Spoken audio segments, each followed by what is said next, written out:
Hey there, welcome back to Login Helps. Today, I'm going to show you how to download Line app for Android. Before starting, Line is a new communication app which allows you to make free voice calls and free messages whenever and wherever you are.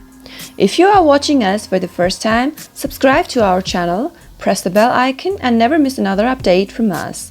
To download Line on your Android, simply open your Play Store. Search for Line on the search box. Once your app is found, tap on it from the search result and tap on the install button. Wait for your download to complete and give it some time to install on your Android device. After it is done installing, tap the app open, sign into it and start connecting with the world. I hope this tutorial was helpful to you. If you think so, give it a thumbs up. Comment down below in the comment box if you have any questions or feedbacks.